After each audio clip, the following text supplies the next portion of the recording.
की बारी खत्म और अब नेताओं के असली रंग दिखाई देंगे आपको। हो सकता है कि 2 या 3 दिन तक तो उनके फोन भी स्विच ऑफ रहे और रहना भी लाजमी है। इतनी मेहनत की है, रात को 2 बजे 3 बजे 4 बजे, और कुछ नेता तो रात भर सोए भी नहीं है। लेकिन जैसे ही 3 तारीख आएगी उसके बाद में असली जो विनर है उनका पता लगेगा। लेकिन जनता का जो रुझान है, जनता ने क्या किया होगा, हमें जो फीडबैक मिला है उसके आधार पर बात करते हैं कि पूरे जिले में, जिले की बात करें अलवर जिले की, तो 11 विधानसभाओं में कौन सी पार्टी आगे रही है या प्रत्याशी आगे रहे हैं या किसी नई पार्टी ने एंट्री मारी है।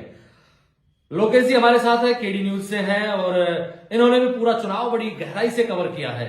उन्हीं से बातचीत करवाते हैं। क्या लग रहा है आपको कि अब की बार अगर ओवरऑल बात करें अलवर जिले की, और सबसे पहले हम बात करते हैं तिजारा की, क्योंकि वो ऐसी सीट है अगर बाबा बालकनाथ जीतते हैं तो वो नेशनल चेहरा रहेंगे और इमरान खान जीतते हैं तो वो भी नेशनल चेहरा रहेंगे। बिल्कुल। देखो महेंद्र भाई, एक बात तो मैं, तो पहले तो आपका बहुत बहुत स्वागत है। मैं ये कहना चाह रहा हूँ कि तिजारा की तमाम नेशनल मीडिया से लेकर राजस्थान मीडिया, और हम तो जैसे लोकल देख ही रहे थे, खासा चुनाव लगा है ना।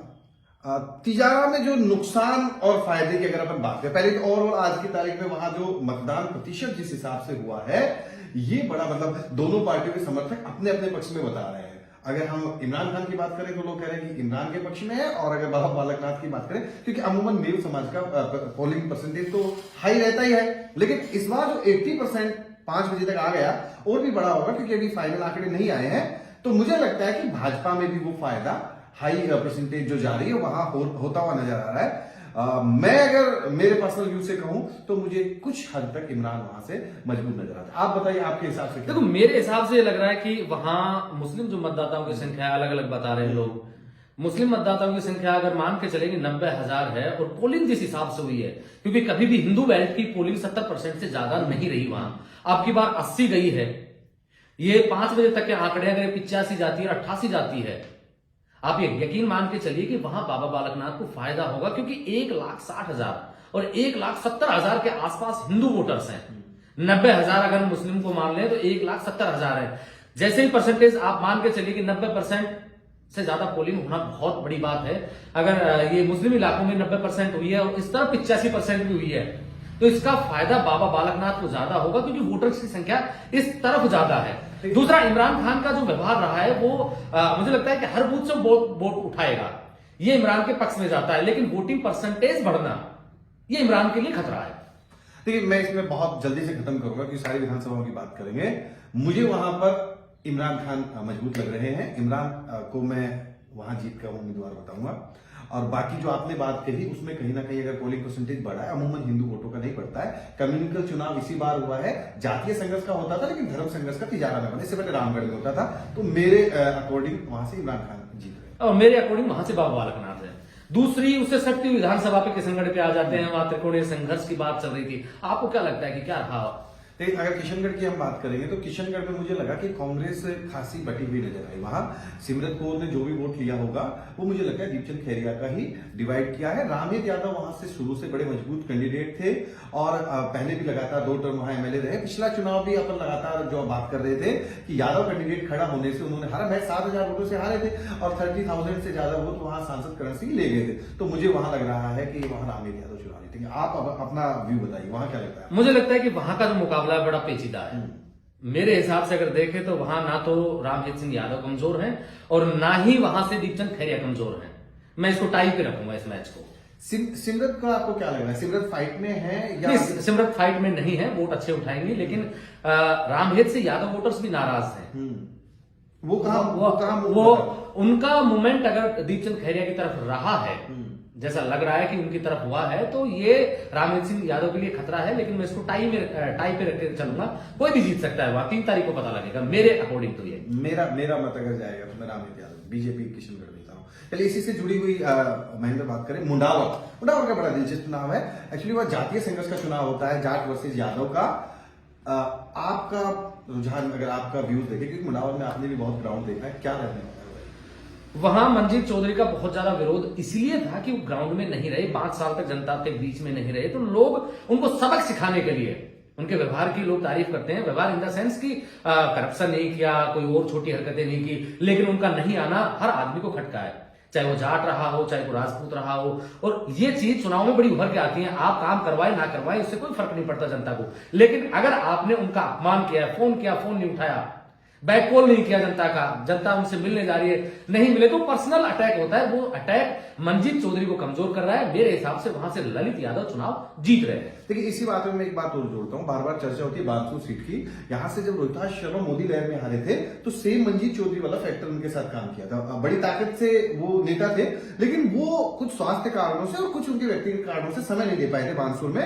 इस वजह से ही वो चुनाव हारे थे। और यही बात मैं भी आपकी बात से एग्री करूंगा कि मंजीत, हमने बार बार उनसे पूछा कि आपके विधानसभा क्षेत्र में इस बात को लेकर बड़ी नाराजगी कि आप अमूमन औसतन जितना धर्मपाल चौधरी समय देते थे उनके पिता, उतना समय नहीं दिया। हालांकि उन्होंने कई कारण गिनाए, लेकिन मुझे वहां मैं एग्री करता हूं कि ललित यादव, अगर अंजलि यादव वहां से बहुत सारा कांग्रेस को नुकसान नहीं करेंगी तो ललित यादव, क्योंकि देखिए वहां नुकसान इसलिए नहीं हो रहा है, पिछली बार भी यादव जो वोटर्स थे उन्होंने डबल डिवाइडेशन में सीट को खो दिया था। चंद्रशेखर अलायंस से लड़े थे और ललित बसपा से लड़े थे। मुझे लगता है कि यादव इस बार ये भूल नहीं करने जा रहा है। वहां यादव लगभग एकजुट होकर जा रहा है ललित के पाले में, और मीडिया रिपोर्ट्स में भी ललित ही नजर आ रहा है। आप बताइए। बहरोड में भी त्रिकोणीय संघर्ष है। कांग्रेस के जिस कैंडिडेट को बहुत हल्का लेके चल रहे थे, उसने बहुत मजबूती से कमबैक किया। बलजीत यादव के बारे में लगातार ये कहा जा रहा था कि सारे नेता वहां से विरोधी है। बलजीत यादव भी कहीं कमजोर नजर नहीं आए मुझे। और डॉक्टर जसवंत यादव को पहले दिन जिस दिन टिकट मिला था उस दिन लग रहा था कि वो जीत जाएंगे, लेकिन वो भी चुनाव को उस तरीके से मेंटेन नहीं रख पाए। आपको क्या लगता है कि वहां क्या रहेगा बहरोड में? देखिए महेंद्र भाई, जब मैं पहली बार बहरोड को देख रहा था तो जो चारों तरफ का अगर माहौल देखें तो डॉक्टर शानू यादव लगातार वहां पर नाम था। हालांकि मीडिया रिपोर्ट्स में उनको नहीं कहा जा रहा था कि वो कोई कैंडिडेट होंगी, लेकिन इंटरनली बताएं तो वो भी एक मजबूत, जो हम एक्सपीरियंस करके आए, एक मजबूत कैंडिडेट हो सकती है। नहीं, वो रेस से बाहर है। अपन बात करते हैं तीनों आदमी। चलिए, मैं इसलिए इस पॉइंट को जोड़ रहा था कि मुझे ये लग रहा था कि अगर शानू भी बगावत करती हैं तो फिर जसवंत यादव कमजोर होंगे। लेकिन जिसे शानू को मैनेज किया गया, वो कुछ भी कारण रहे, पार्टी का अपना विषय रहा। हालांकि बलवान यादव वहां से चले गए। मुझे लगता है जसवंत यादव वहां मजबूत रहे और मैं उनके पक्ष में चला जाना चाहूंगा कि वो जीत जाएंगे। लेकिन ये बात आपने बेहतर कही कि संजय यादव को जिसने टिकट मिला था, नहीं लग रहा था कि वो कभी फाइट में रहेंगे। अब वहां पर मुकाबला अगर जसवंत जीतते हैं तो रोचक रहेगा कि बलजीत से रहा या संजय से रहा, इस बात को भी देखना होगा। नहीं, मेरा मत तो यह कहता है कि वहां त्रिकोणीय संघर्ष है और बहुत भयंकर संघर्ष है। जिस तरीके से डॉक्टर जसवंत यादव को लोग, क्योंकि बड़ा चेहरा है, चुनाव लड़ने का एक्सपीरियंस है, उस आधार पर तो उनकी जीत मानी जा सकती है। लेकिन जिस तरीके से युवाओं ने संजय यादव का साथ दिया है, मैं उसको हल्के में नहीं ले सकता। और बलजीत यादव का 2 चुनाव का, अभी तीसरा चुनाव उनका जो मैनेजमेंट है उसको भी हल्के में नहीं ले सकते। मुझे लगता है कि वहां त्रिकोणीय संघर्ष है और जीत और हार का अंतर 5000 से ज्यादा नहीं रहने जा रहा। कोई भी कैंडिडेट जीत सकता है मेरी नजर में वहां से। देखिए, मैं इस बात से बिल्कुल आपसे सहमत हूं।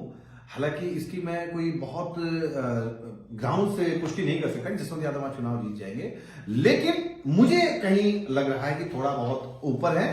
अब विषय जो है संजय यादव का, वो भी आप यकीन मानिए कि 2 बड़े लोग जिनको बहरोड ने देख लिया, बलजीत का कार्यकाल देखा है, क्योंकि जसवंत यादव का कार्यकाल देखा है, हो सकता है ये करिश्मा, आप इस बात को महेंद्र जी इनकार नहीं। मैं पहले दिन से, जिस दिन से संजय को टिकट मिला है, मैं उस दिन से इस बात पे यकीन करता रहा हूं, क्योंकि मैं वहां के वोटर से बात कर रहा था। लोग बलजीत से भी खुश नहीं है। एक जो वोटर है वो बलजीत से भी खुश नहीं है, डॉक्टर जसवंत के पास भी नहीं जाना चाहता था। वो उसने अगर टर्न लिया होगा, उनको लगा होगा, क्योंकि वहां एक फैक्टर काम कर रहा था कि बलजीत को हराने के लिए एक ताकत लगी हुई थी। अगर वो डिवाइड ना होकर संजय की तरफ आई होगी तो संजय चुनाव जीतेंगे, और अगर वो डिवाइड होकर कुछ हिस्से में डॉक्टर जसवंत के पास गई होगी तो डॉक्टर जसवंत सिंह यादव वहां से चुनाव जीतेंगे। अब बानसूर की बात करते हैं। बानसूर में त्रिकोणीय संघर्ष है और आपकी मेरी दोनों की विधानसभा है। आप क्या देखते हैं यहाँ पे?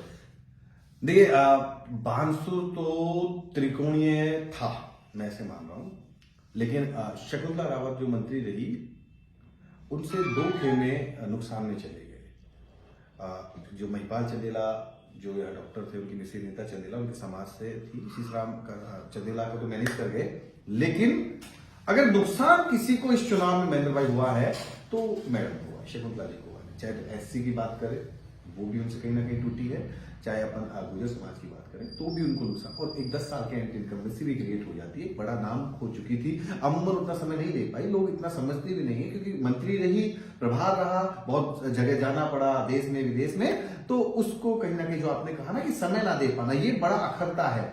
मैडम की जो पहचान थी वो उनकी प्रेजेंस थी। हर प्रोग्राम में, छोटे से लेके बड़े प्रोग्राम में उनका जाना आना, ये उनकी कनेक्टिविटी थी। यही चीज आज डॉक्टर रोहतास ने मुझसे कही। मैंने कहा कि भाई, मैंने जब उनका दिन में इंटरव्यू किया तो उन्होंने मुझसे कहा, मैंने कहा डॉक्टर साहब आप आश्वस्त है जीत के लिए, क्यों है? तो उन्होंने कहा मैंने ये चीजें, ये जो मंत्र है शकुंतला रावत से लिया है। आप काम करवाओ ना करवाओ कोई फर्क नहीं पड़ता, लेकिन अगर आप लोगों को समय नहीं दोगे तो आपको हार का मुंह देखना पड़ेगा। और ये मैंने सीखी है उनसे। महेंद्र भाई, मैं आपको बात रोकना चाहता हूँ। हालांकि पत्रकारिता को तो अभी हमने ज्वाइन किया, मैं 10 साल पहले की बात करूं, रोहितास शर्मा जब चुनाव लड़ रहे थे तो बाकायदा मंचों से कहते थे कि हम तो ब्राह्मण आदमी हैं, हमारे तो जीमने का काम है, काम होना चाहिए, मैं मंत्री हूं, मैं काम करवा सकता हूं, जीमने उमने का काम मेरा नहीं है। मैं ये आप बाइकआउट, अगर पुराने जर्नलिस्ट जितने भी होंगे उनके पास रिकॉर्डेड है ये चीज। लेकिन जब उन्होंने इस बात को समझ लिया कि आना जाना is important in the field, उनको लगा कि यार आप जाएंगे तो आपको लगेगा कि ये मेरा नेता है, आप काम ना करवाएं वो विषय नहीं है। इसलिए उन्होंने ये बात स्वीकार की होगी कि हाँ, अब नेता वही है।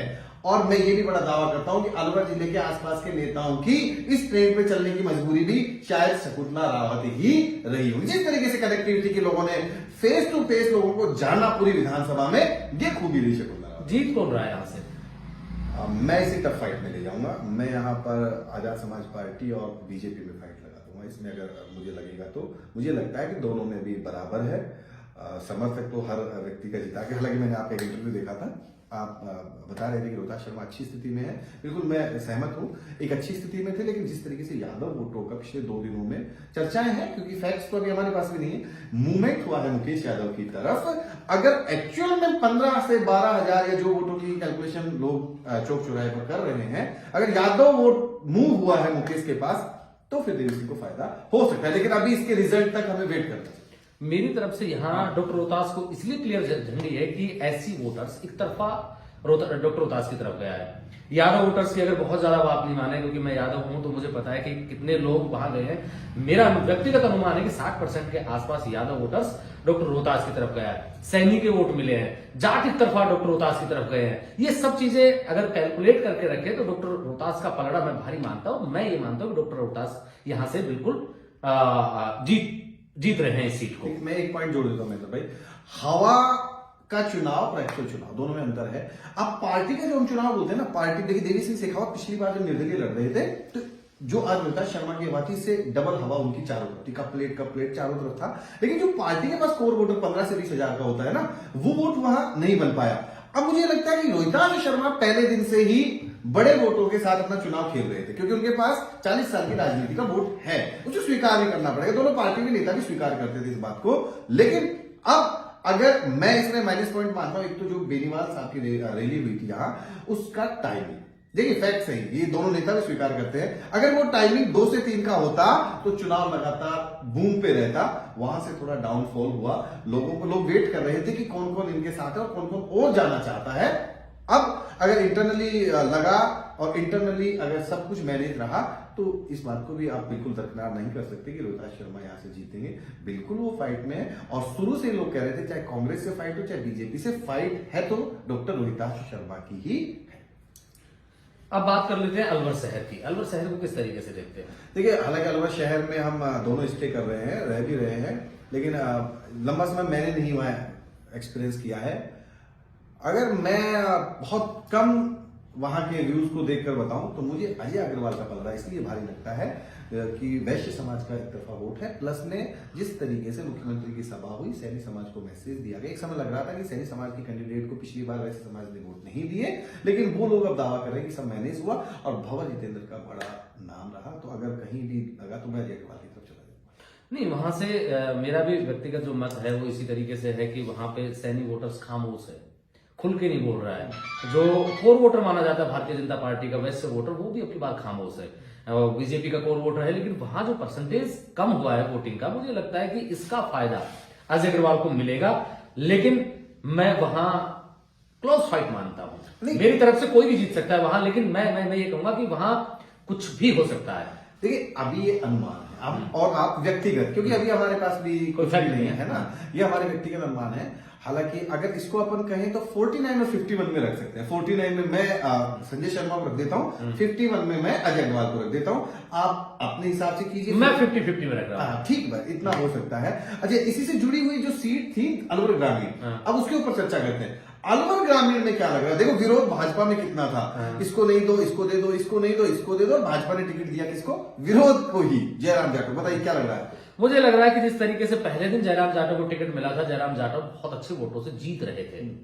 विरोध के बावजूद भी जयराम जाटव की हवा थी कि अब की बार टीकाराम जूली चुनाव नहीं निकाल पाएंगे। लेकिन जिस तरीके से टीकाराम जूली ने पूरे चुनाव को, पूरे कैंपेन को हैंडल किया है, चलाया है उसने, मुझे लगता है कि वहां फाइट वोट टू वोट की हो गई है।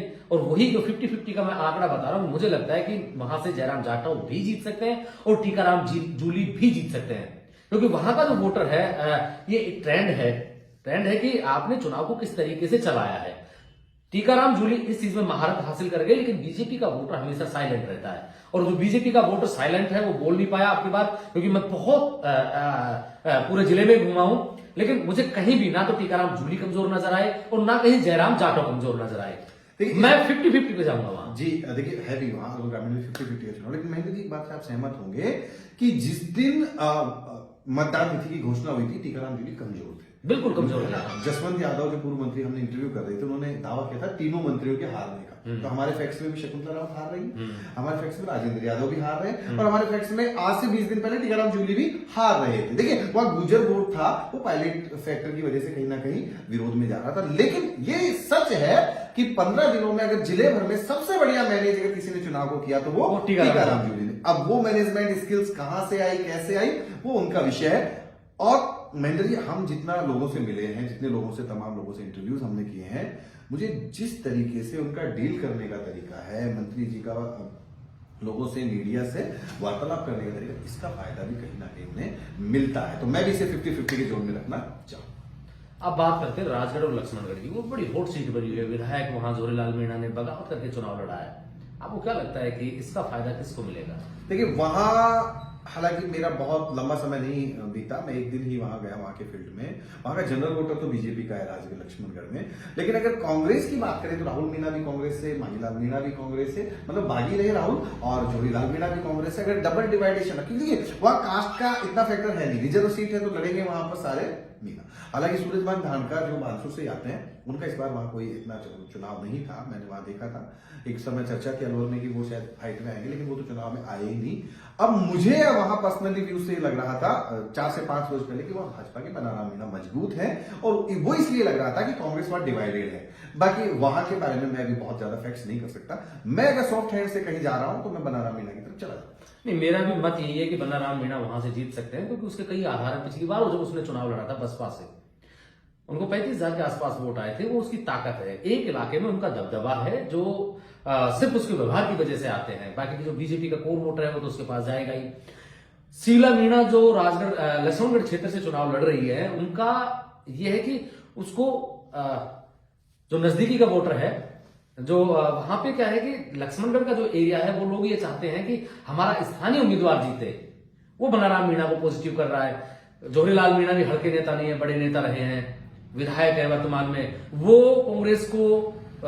कांग्रेस का जो कोर वोटर है, मुस्लिम लगा लो या कोई और भी जो जातियां हैं उनको लगा लो, उनमें सब में सेम लगा रहा है। तो मुझे लगता है कि बनाराम मीणा वहां ज्यादा मजबूत है बजाय कांग्रेस के। कांग्रेस के कैंडिडेट भी हल्के नहीं है, लेकिन अगर वो संयुक्त रूप से एक मंच पे आए होंगे तो कांग्रेस का पलड़ा भारी है। अदरवाइज वहां से बनाराम मीणा जीत रहे हैं। एक वो रिजर्व सीट की बात कर लेते हैं। एक कठुमर जो रिजर्व सीट है, हालांकि मैं उसमें बहुत लंबे समय तक नहीं रहा, आप गए हैं तो आप बेहतर बता पाएंगे। कठुमर में आपको क्या लगता है, क्या नजर आता है? संजना जाटव या फिर अमीश कीच? संजना जाटव ने जिस तरीके से कैंपेन किया, नया चेहरा है, कोई दाग नहीं है उसके ऊपर, उससे उसका चुनाव बहुत तेज गति से अप हुआ था। जैसे टिकट मिला था उस दिन उसको लोग नकार रहे थे कि नहीं हो पाएगा, नहीं हो पाएगा। लेकिन जैसे सामने वही बात है बहरोड वाली की, 2 चेहरों को देख चुके हैं, वहां पर जितने भी चेहरे थे सबको देख लिया था। फिर वहां रमेश किची के साथ में जो दूसरे चुनाव लड़ रहे, क्या नाम उनका, मैं नाम भूल गया था उनका, जो विधायक रहे थे पूर्व वहां से, बाबूलाल बैरवा शायद चुनाव लड़ रहे हैं उनकी बात। तो उनका जो फैक्टर है, मुझे लगता है कि ये दोनों नुकसान कर रहे हैं बीजेपी को। बीजेपी का जो नुकसान है, कांग्रेस का वहां वोट बैंक ठीक है, उनकी जो छवि है संजना जाटव की, नया चेहरा है, फ्रेश चेहरा है, बहुत ज्यादा लाग लपेट है नहीं। तो मुझे लगता है कि वहां संजना जाटव की तरफ चुनाव जाता दिख रहा है मुझे। देखिए मैंने पहले ही कहा कि मैं वहाँ के बारे में बहुत विश्लेषण नहीं बता पाऊंगा, लेकिन जो तमाम तरीके के जिले भर के मीडिया साथियों से बात करते हैं तो मुझे लगता है संजना जाटव वहां से भारी। अच्छा, हम अब बात करें थानागाजी। इस बार थानागाजी में बड़ा इंटरेस्टिंग हुआ, दोनों पार्टियों में बागी।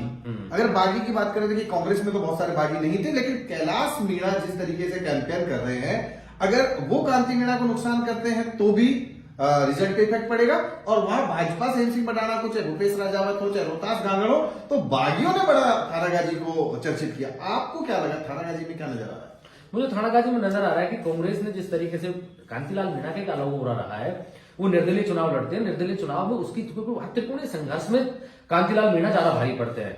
कांग्रेस वहां से ब्राह्मण को वोट करती आई है, टिकट देती आई है, लेकिन अब की बार उन्होंने डायरेक्ट कांतिलाल मीणा को दिया है। तो वहां भूपेश राजावत जो चुनाव लड़ रहे हैं, अगर वो जर्नल के वोटों को कन्वर्ट करके अपने पास ले गए तो आप ये मानिए कि वहां से कांतिलाल मीणा को नुकसान है और हेमसिंह बढ़ाना वहां से चुनाव जीत रहे हैं। और मेरा व्यक्तिगत मत जो मैंने वहां महसूस किया है कि ऐसा हो भी रहा है वहां, और कैलाश मीणा अच्छे वोट उठा रहा है, इसका नुकसान भी कांतिलाल मीणा को पड़ रहा है। दूसरा, जो रोहतास घांगड़ है वो बहुत ज्यादा संख्या में वोट नहीं उठा पा रहे हैं, सब चीजें करने के बावजूद भी, और वो जितने भी उठा रहे हैं वो कांग्रेस का उठा पा रहे हैं। तो उसका भी मुझे लगता है कि फायदा हेमसिंह बढ़ाना को जा रहा है। मेरा वहां से हेमसिंह बढ़ाना की तरफ जाता है वोट, की हेमसिंह बढ़ाना वहां से वोट चुनाव जीत रहे हैं। देखिए, मैं इसमें एक बात जोड़ता हूं, वहां कांति प्रसाद मीणा का जो वोट है वो बात सही है, कैलाश मीणा कितना वोट उठाएंगे वो नुकसान उनका है।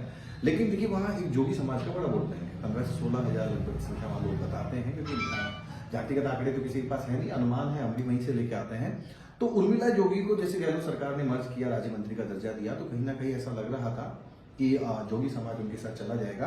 अगर वहां किसी को डिफेक्ट किया गया तो वहां कृष्ण मुरारी रंधावा बड़े नाम थे कांग्रेस के, लेकिन जैसे ही सुखविंदर रंधावा को लगा कि कहीं ना कहीं नुकसान होगा, ये बागी हो सकते हैं, उन्हें 5 ऑब्जर्वर बनाए गए राजस्थान में जैसे टिकट डिक्लेयर हुए, और कृष्ण मुरारी रंधावा को वहां एडजस्ट कर लिया गया। तो मुझे वहां भी 50-50 का चुनाव लग रहा है। वो बात से मैं आपकी सहमत हूं कि जो बाजार का वोट कांति मीणा के साथ में आता था, अगर वो भूपेश राजावत अपने पास ले गए तो नुकसान वो कांति का हो रहा है। लोग इसे गलत कैलकुलेशन में ले रहे हैं कि वो भाजपा का वोट है, जबकि वो एक्चुअली वोट कांति मीणा का ही है। अब बात करते हैं अलवर जिले से सटती हुई कुछ एक दो विधानसभा के। कोटपुतली में क्या लगता है आपको? कोटपुतली का मामला बड़ा दिलचस्प रहा। देखिए, कोटपुतली में जिस तरीके से गुर्जर समाज ने लंबे समय तक वहां राजनीति से दूरियां बनाने का मतलब उनको सत्ता नहीं मिल पाई, कुछ भी कारण रहे हो, लेकिन जैसा उन्होंने सामूहिक निर्णय लेकर कैंडिडेट उतारा तो उनकी ताकत तो कहीं ना कहीं मजबूत हुई थी, इसमें कोई दो राय नहीं है। अब वहां भाजपा का जो कोर वोटर है वो एक्चुअल में अगर कहीं भी चला गया, क्योंकि हंसराज पटेल एक अच्छी छवि के व्यक्ति है, उसमें कोई वो नहीं कहा जा सकता। उनका एक पारिवारिक जो ऑरा है, रसूख है, वो तमाम जातियों में अच्छा है। अगर कोटपुतली के अंदर बाजार की बात करें, व्यापारी वर्ग की बात करें, तो अगर वो खुलकर कहीं ना कहीं उनको लगेगा तो उनके लिए बड़ा इजी चुनाव होगा। और अगर ये नुकसान कहीं भी इंटरनल बीजेपी वोटर्स को रहा कि मुकेश गोयल को टिकट ना मिलने की नाराजगी रही, देखिए वहां भी त्रिकोणीय, आप मत समझिए कि वहां बहुत आसान आमने सामने का चुनाव है। मंत्री जी के खिलाफ थोड़ी एंटी इनकम्बेंसी थी, लेकिन मुझे लगता है कि वहां हंसराज पटेल वर्सेस मुकेश गोयल, बाकी चुनाव त्रिकोणीय। आप अपना व्यूज कीजिए। मुझे भी यही लग रहा है, लेकिन मुझे वहां जो सबसे ताकत में लग रहा है वहां मुकेश गोयल लग रहे हैं ताकत में।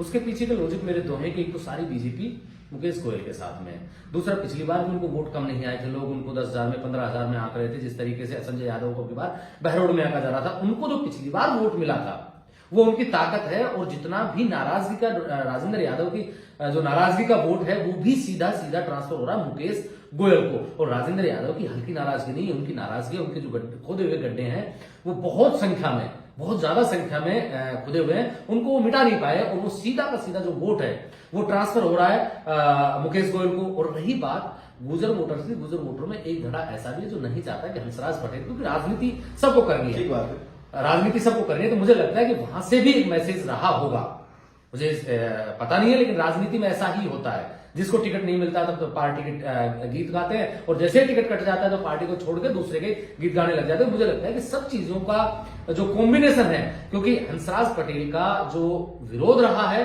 वो मुकेश गोयल के पास जाएगा, और जो राजेंद्र यादव का विरोध रहा है वो मुकेश गोयल के पास में आएगा, और जो साइलेंट वोटर है मुकेश गोयल को पसंद करेगा। मुझे लगता है कि आज के दिन वहां मुकेश गोयल भारी है। हम रामगढ़ विधानसभा को भूल गए, अलवर जिले की। देखिए रामगढ़ पे चलने से पहले कोटपुतली की और एक दो पॉइंट में क्लियर करना चाहूंगा। देखिए कोटपुतली में आपने सही कहा कि कभी भी किसी बड़े नेता का या बड़ी पार्टी का चुनाव यदि एक कास्ट हायर कर लेती है तो उसको नुकसान होना लाजमी होता है। पिछली बार का अगर बांसुर का चुनाव देखें तो महेंद्र यादव नया चेहरा थे, उनकी मजबूरी भी थी कि सबसे पहले समाज के साथ खड़े हों, लेकिन उसका ये नुकसान रहा कि उनको उतना वोट दूसरी जगह से नहीं मिला, वरना वो चुनाव जीत रहे थे क्योंकि छवि को लोग पकड़ नहीं पाए नया चेहरा। वही बात अगर हम वहां लागू करते हैं तो सहानुभूति में दीपचंद खेरिया पार्टी से नहीं जीत पाए, सहानुभूति में जीत गए। आलोक बेनीवाल पार्टी से नहीं जीत पाए, सहानुभूति में जीत गए। मुकेश गोयल के साथ जैसे उन्होंने टिकट कटने के बाद जिस तरीके की सभा की, लोग उमड़े और आंसुओं का सैलाब मुकेश गोयल के साथ रहा, वहां राजपूत वोटर भी बड़ी संख्या में कोटपुतली में है। अगर ये सब लोग साथ जुटे तो मैं एग्री कर रहा हूं कि मुकेश गोयल वहां चले जाएंगे। रामगढ़ की अगर बात करें तो मैं पहला पॉइंट कर रहा हूं कि सुखवंत आपको क्या लग रहा है, इफेक्ट करेंगे चुनाव? मुझे लगता है कि सुखवंत वहां से चुनाव जीत रहे हैं, क्योंकि जितने वोट जुबेर खान हिंदुओं के लेते हैं, मुझे लगता है कि उतने ही वोट सुखवंत मुस्लिम के लेके जाएंगे। साफिया की एक अलग छवि रही है। साफिया ने जो गड्ढे खोदे हैं रामगढ़ में, मुस्लिमों में या दूसरी जो कास्ट है उनमें, वो गड्ढे जुबेर खान नहीं भर पाए और उसका जो सीधा सीधा फायदा है, लोग जयाहुजा की तरफ ना जाके वहां सुखवंत की तरफ जा रहे हैं। सुखवंत की तरफ उनकी जो छवि है, उनकी जो छवि है बड़ी सॉफ्ट है, हिंदू मुसलमान, मतलब उसको जातियों से आप अलग कर दीजिए, उसको धर्म से अलग कर दीजिए। सुखवंत का एक अलग हो रहा है। पिछली बार वो जीतते जीतते चुनाव हार गए थे। मुझे लगता है कि वहां मेरी जो पर्सनल ओपिनियन है उसमें सुखवंत चुनाव जीत रहे हैं। मुकाबला जुबेर खान से, जुबेर खान चुनाव नहीं जीत पाएंगे। उसके पीछे का रीजन भी मैं बता देता हूं। मुस्लिम वोटर्स की संख्या वहां 60,000 या 65,000 के आसपास बताई जा रही है और हिंदू वोटर्स की संख्या बताई जा रही है 1,50,000 या 60,000 के आसपास। तो वो जो पिछली बार जो जगत सिंह वोट नहीं ले पाए थे, मुझे लगता नहीं कि अब की बात, क्योंकि मैं गांव में गया हूं, मुझे कोई भी आदमी, या वो हिंदू रहा हो, मुस्लिम रहा हो, किसी भी कास्ट का रहा हो, पार्टी के कुछ लोगों को छोड़ दे, मुझे ऐसा कोई आदमी नहीं मिला जिसने सुखवंत के बारे में नहीं कहा हो कि सुखवंत जीतेगा। और जब भावनाएं किसी के साथ जुड़ जाती हैं चुनाव में, और एक नेता बनने के लिए आपको भावनाएं चाहिए, अगर लोगों की भावनाएं आपके साथ में, तो आप ये समझिए कि आप चुनाव जीत रहे हैं। मुझे लगता है कि सुखवंत वहां सबसे भारी है। देखिए सुखवंत के लिए मैं आपसे एक चीज पूछना चाहूंगा। पहले तो हम ये होते कि आप रामगढ़ में कहां गए। देखिए वहां जोन बटे हुए, गोविंदगढ़, बड़ौदा में जो उनका ही जोन है, सुखवंत वहां से प्रधान रह चुके हैं। अगर आप ऑल ओवर रामगढ़ का सर्वे बता रहे हैं, जब आपका आंकड़ा दूसरा हो सकता है। मैं जो मेरा अनुमान लग रहा था, मुझे ये लग रहा था कि रामगढ़ में जुबेर खान मजबूत हैं, लेकिन मैं आपकी सारी बातों से एग्री करूंगा। साफिया खान ने जो राजनीति की उससे कहीं ना कहीं इफेक्ट हुआ। जुबेर खान एक सॉफ्ट छवि के व्यक्ति थे, उन्हें ना केवल मेयो बल्कि हिंदुओं वोट भी मिल गया है, लेकिन साफिया की वजह से वो वोट मिल पाना मुश्किल हो रहा है। दूसरी बात, कांग्रेस के पास वहां एससी हमेशा रहती थी, एससी कोर वोट कांग्रेस का है। अगर आजाद समाज पार्टी वहां से वोट उठा रही जिसके सुखवंत उम्मीदवार है, तो मान लीजिए कि रामगढ़ से फिर कमजोर कौन हो गए?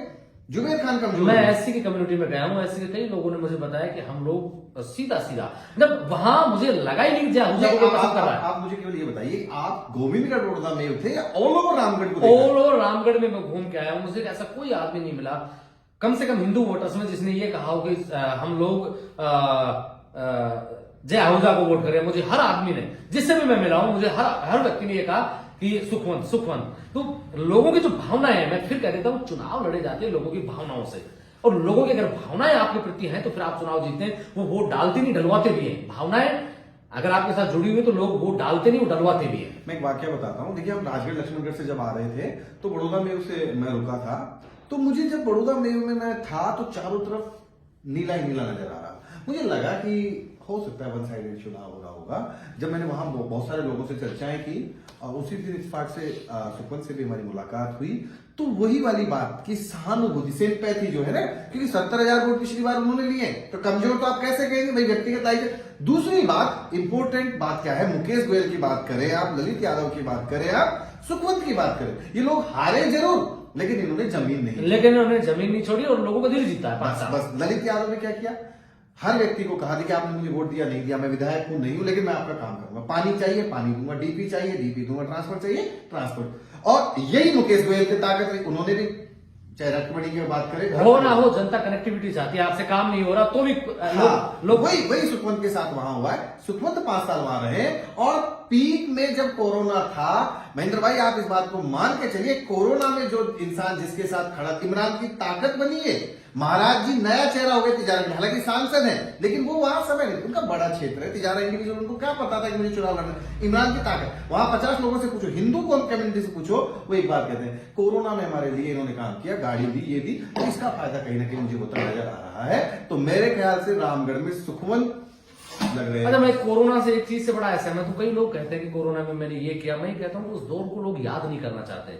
आपने कितनी भी मदद की हो, मुझे ये पर्सनली, अगर आपको कोई बीमारी हुई थी और आप मरने के स्टेज पे थे, उस समय किसी ने हेल्प की थी, उसी व्यक्ति को याद है। अदरवाइज मेरे सामने भी जब कोई कोरोना का जिक्र करता है तो बड़ा इरिटेटिंग लगता है, क्योंकि उस दौर को कोई याद नहीं करना चाहता। बहुत कम लोग होंगे जो अफेक्टेड रहे होंगे उस चीज से, किसी की मदद हुई होगी। तो मुझे लगता नहीं कि कोरोना कहीं कोई इफेक्ट डालेगा। हाँ, नेता कह देते हैं कि हमने कोरोना में इतनी मदद की, लेकिन मैं जहां तक समझ पा रहा हूं, लोगों की भावना, आप बात करके देखिए, लोग कोरोना को इसलिए याद नहीं करना चाहते, वो इतना भयावह पल था, आदमी को छूने से डर रहा था, लोग याद नहीं करना चाहते उस दौर को। देखिए, मैं इस बात को यहां से ही खत्म कर देता हूं कि काम के नाम पे वोट ना कभी पहले मिले थे ना अब मिलेंगे, और काम के नाम पे वोट मिलते तो मीडिया रिपोर्ट्स में जो भाजपा की सरकार बनती नजर आई वो नहीं बनती, क्योंकि काम अशोक गहलोत से ज्यादा किसी भी सरकार ने नहीं किए। इस बात से मैं भी सहमत हूं, और मुझे लगता है कि अब की बार, आपको क्या लगता है मुख्यमंत्री का चेहरा कौन होंगे? देखिए, ये तो बड़े लेवल की बात होगी। नहीं, बड़े लेवल की बात होगी, लेकिन जिस तरीके से आप एक चीज का आकलन कीजिए, बानसूर की बात करें तो शकुंतला रावत की हार के दो कारण है। ना अशोक गहलोत यहाँ कैंपेन करने आए, ना सचिन पायलट यहाँ कैंपेन करने आए। कहीं मुझे लगता है कि अशोक गहलोत और वसुंधरा राजे दोनों एक हैं, और उनकी बागियों पे नजर है। और डॉक्टर रोहतास शर्मा वसुंधरा राजे के बड़े खास माने जाते हैं। मुझे लगता है कि उनको लगा होगा कि शकुंतला रावत, क्योंकि उनके पास में सारी इंटरनल रिपोर्ट है, टिकट काट नहीं सकते, टिकट नहीं काट सकते, जिताऊ चेहरा कौन है। तो हो सकता है वसुंधरा ने कहा होगा गहलोत जी अगर आपको जरूरत पड़ेगी तो मैं आपके पास भेज दूंगी, मुझे जरूरत पड़ेगी तो मैं मेरे पास रख लूंगी। देखिए, ये जो आपने फैक्ट बताया ना, इसमें कोई झूठ नहीं है।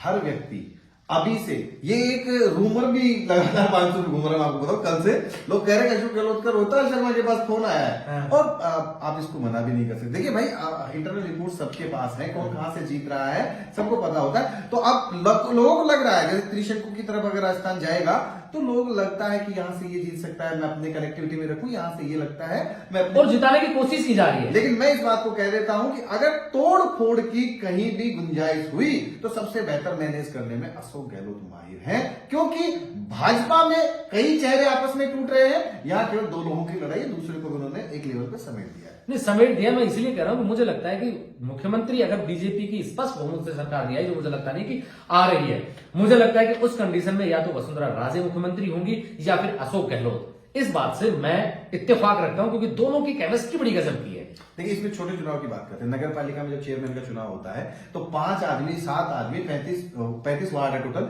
और उनमें 5 या 7 लोग कह रहे हैं मैं भी चेयरमैन लड़ूंगा, मैं भी चेयरमैन लड़ूंगा। पार्टी अंत में क्या कहती है कि अब जिसके पास सबसे ज्यादा वोट है, वो चाहे फिर आप क्रॉस वोट से लेके आओ, वो चाहे आप पैसे से लेके आओ, वो मैनेजमेंट आपका है। तो यही खेल होने वाला है। भाजपा भी कहेगी कि जितना बड़ा चेहरा, जिसके पास जितने विधायक, जैसे पार्टियां आगे लाती हैं कि भाई विधायक दल तय करेगा, विधायक दल कुछ नहीं होता महेंद्र भाई। छोटी उम्र की पत्रकारिता उन्होंने सीखा है कि जिसको जितना मैंने देख, टिकटों में ये लोग क्यों लड़ रहे थे, क्योंकि अपने जिताने सबको, अपना भी तो देखना होता है ना।